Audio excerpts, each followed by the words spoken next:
د مردان یو کس چې دینو د ماربل په غرونو کې کار کولو چې هغه چې دینو هغه غر ته دننه ورغی او ماربل چې دینو هغه کټایي کوله چې एकदम په هغه باندې غر راولويږي او هغه چې د واپسې لاره بند شي. ویډیو را سره مکمل وګورئ زموږ لپاره به ډېر ښکلی عبرت دی. دې کس سره چې کومه معجزه شو د 16 ورځې پس دې لاس چې دینو په کومه طریقه باندې راپورته شو آیا دا ژوندی و بیا که څنګه و دا مکمل ډیټیل سره شریک کوم. موږ دا څه وکړو چې د مردان یو کس دی چې هغه وهاب دی چې هغه چې د ماربل کټایي کوله او بالکل دا چې په کومه لار باندې ورغی ماربل کټایي دنه په غر کې کوله چې एकदम په جیبانه چې دنه غر راولويږي. کله چې په دې باندې غر راولويږي کنه د واپسې لار چې دنه بند شي نو داغه پس چې دنه خپل ریسک والا هم راشي او نور خلک هم راشي هغه غواړي کنه چې دا بهر تر راوځي او ډېر خلکو چې دنه هغه دا ویل کنه چې دا واپس نشي راتللی او خلکو ته ویل چې دې غیبي جنازه وکړي او دغه د کور کم خلک چې نو هغه ته ویل چې تاسو د دې غیبي جنازه وکړي او دا چې دنه مکمل تور باندې د دنیا نه رخصت شوی دی. خلکو چې دنه تقریبا 7 ورځې چې دنه په دې کې کار وکړو 7 ورځې چې دنه په دې کې شیولې لګیاوي او دغه چې دنه بلبې اړېلې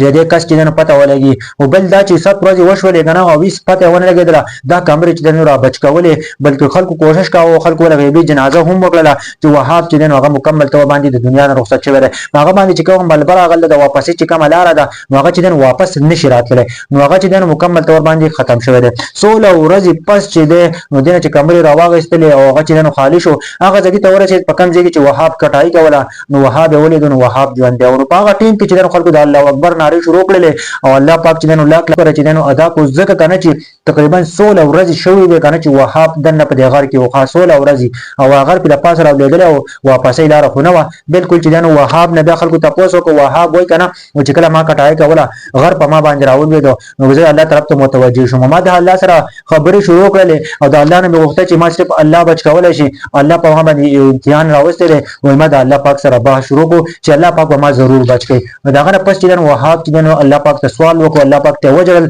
وهاب خپل قصه په خپل باندې کوي او داغه پس چې دنه 16 ورځې پس چې دنه ژوند د غر نه راول ملګرو.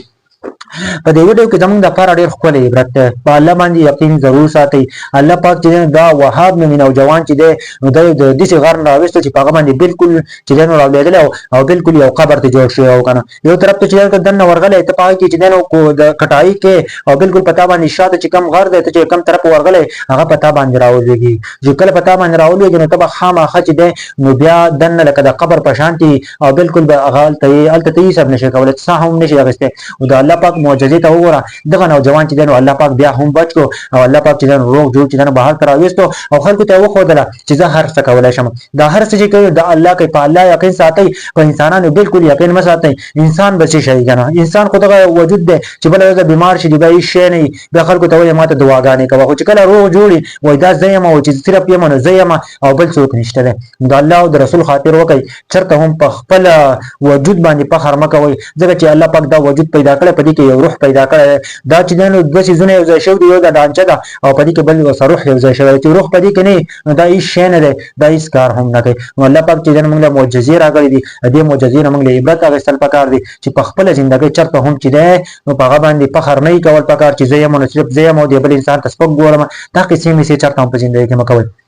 دویمه خبره دا ده چې په الله یقین ساتئ. الله رب العزت چې نو هر څه کولی شي دا څومره هر څه چې کوي دا الله کوي دا څومره نظام چې دی نو دا الله پاک چلی کله یو شان او کله بل شان کله ښه او کله خوشي دا د الله تر طرفه وي ونګورو ځکه چې مسلمان الله پاک پیدا کړی دې دپاره چې په دې امتحان راشي په دې چې کله امتحان راشي چې دا په کم ټیم کې د الله پاک شکر ادا کوي. په دې ویډیو باره کې څه وایي خاوندې کمنټ ضرور وکړئ. ویډیو د نورو پښتنو سره